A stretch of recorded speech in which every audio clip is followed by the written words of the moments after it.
How you guys doing? This is Baby Boy Ray here, playing Stanley Parable. It's gonna be one of my first video feeds, so I hope you enjoy it. Let's do it. I hate loading screens, so instead of awkward silence, I will see you in a second.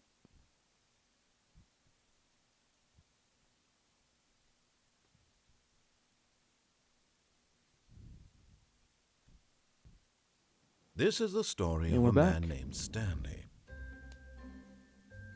Stanley worked for a company in a big building where he was employee number 427. Employee number 427's job was simple. He sat at his desk in room 427 and he pushed buttons on a keyboard. Orders came to him through a monitor on his desk, telling him what buttons to push, how long to push them, and in what order. This is what employee 427 did every day of every month of every year.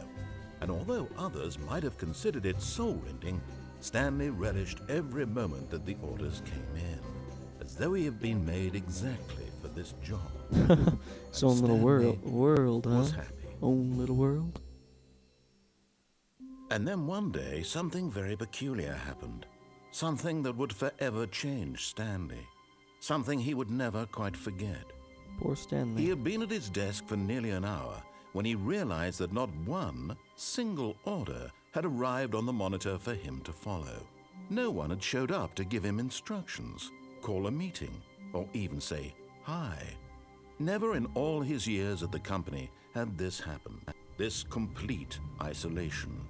Something was very clearly wrong. Shocked, frozen solid, Stanley found himself unable to move for the longest time. But as he came to his wits and regained his senses, he got up from his now I'm in desk control and of stepped out of his Stanley. office. Honestly, if I had to live in one of these goddamn office spaces, I would shoot myself in the goddamn head. All of his Not do co-workers that. were gone. What could it mean? Stanley decided to go to the meeting room. Perhaps he had simply missed a memo. Okay, so y'all are just a mess for some reason, and mine was completely amazingly clean, you know. Oh, When my first Stanley choice. came to a set of two open doors, he entered the door on his left. Okay, I'll do what he says.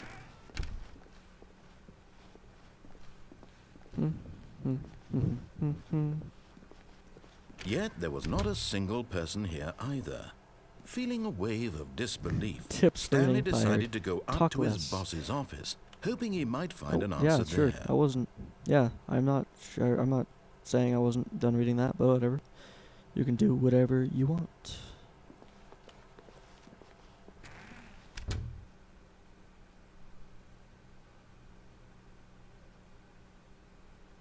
Broom closet. And yep. Stanley stepped into the broom closet, but there was nothing here, so he turned around and got back on track.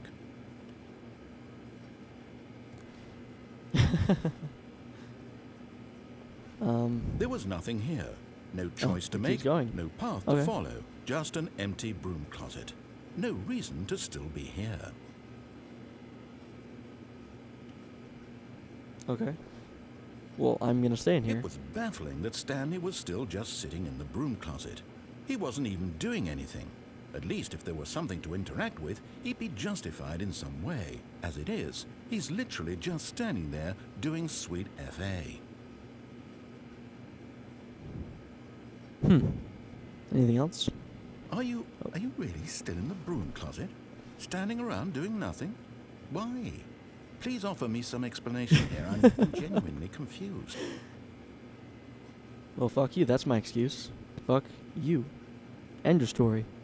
You do realize there's no choice or anything in here, right? If I'd said Stanley walked past the broom closet, at least you would have had a reason for exploring it to find out. But it didn't even occur to me because literally this closet is of absolutely no significance to the story whatsoever. I never would have thought to mention it. Well, you should have, because this place is fucking awesome. That's your problem. Maybe to you this is somehow its own branching path. Maybe when you go talk about this with your friend, you'll say, "Oh, did you get the broom closet ending? The broom closet ending was my favorite." I hope your friends find this concerning. Lucky for you, I don't have friends. Stanley was fat and ugly and really, really stupid. He probably only got the job because of a family connection. That's how stupid he is. Well, fuck that you or too. with drug money. Also, Stanley is addicted to drugs and hookers. Drugs and hookers, huh? Drugs and hookers. Well, I've come to a very definite conclusion about what's going on right now. You're dead. You got to this broom closet, explored it a bit, and were just about to leave because there's nothing here, when a physical malady of some sort shut down your central nervous system and you collapsed on the keyboard.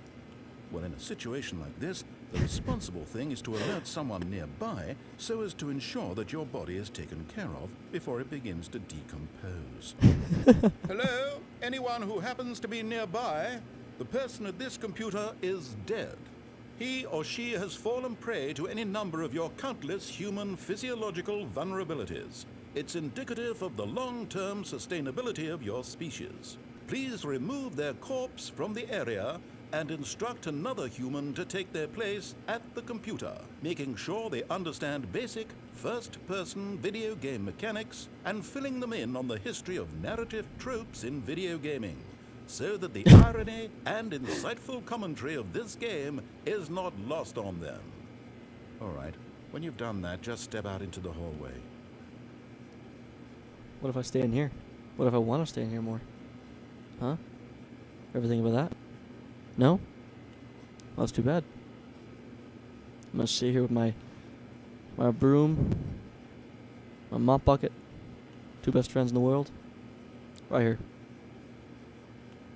The game's done. You can go home now.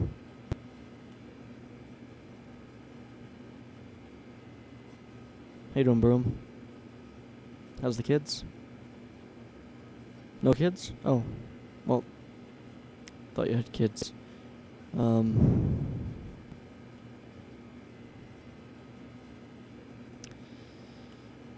My bad.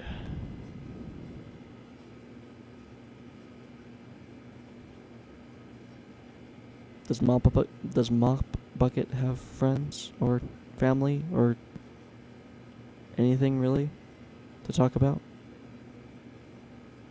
At least you have nice looking bristles.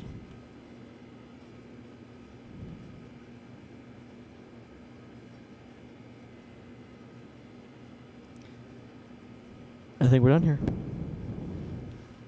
You two are no longer my friends because you two just talk too much.